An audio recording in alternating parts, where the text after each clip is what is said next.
The African National Conference Subcommittee is hosting an international conference ahead of tomorrow's commemoration of the Freedom Charter. SABC reporter Samkele Maseko is there. We cross to him live now.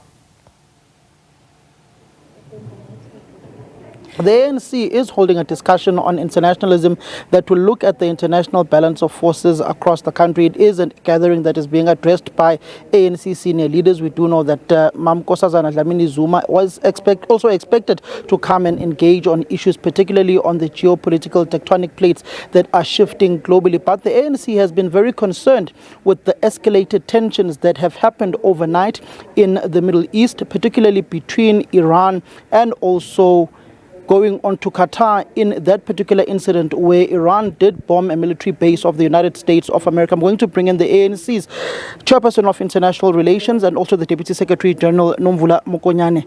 Just the essence of the escalated tensions within the Middle East, particularly that involves the United States of America, Israel as well. Where is the ANC standpoint in the current geopolitical tectonic plates that are seemingly very volatile? What has happened over the past 12 days is again an act of undermining the UN Charter and undermining a rule-based approach in terms of resolving differences. What we seek to emphasize even with this colloquium we have is the revisiting of our multilateral platforms, their ability to intervene, as well as ensuring that people are held accountable. We remain consistent in ensuring that we use multilateral platforms and institutions, just as we have done with the Palestinian situation. We hope that the relevant institutions will hold those that have transgressed on the UN Charter, particularly around issues of peace, around issues of invasion and undermining of national sovereignty. When you look at these escalated tensions, particularly that involve the United States of America and Iran, with this supposed nuclear program that Iran has in the eyes of the United States of America, is it not a similar replica of when there was an allegation that Iraq had a similar issue of weapons of mass destruction with the death of many leaders of that country? Those should be the lessons learned. And we're happy that UN platforms that have to do with confirmation of whether there's presence or non-presence have confirmed that there is no such weapons in Iran. And it can then be upon one nation and a common denominator, Israel, once again, that then assumes that it has the right to undermine the sovereignty and undermine the decisions and the rule-based approach that all of us embrace. We also are observing what has just been pronounced early today in the morning as a ceasefire, that it has to be a ceasefire that does not actually absolve anyone. Those who are responsible must be held accountable, and those who have a responsibility of ensuring that there's compliance to the UN Charter and all other international rules must call those countries and their leaders to account, just as we have done as South Africa ending up in the ICJ. When you look at the cessation that is currently taking place, that the ceasefire that is currently ongoing right now, and the role of the United States of America, the role of Israel, are they not respecting the multinational institutions that are currently there? Noting as well that the North Atlantic Treaty Organization, NATO, is currently meeting as we speak in NATO today. None of us should allow a situation where one country or two countries become bullies of the world. We should all actually frown upon that.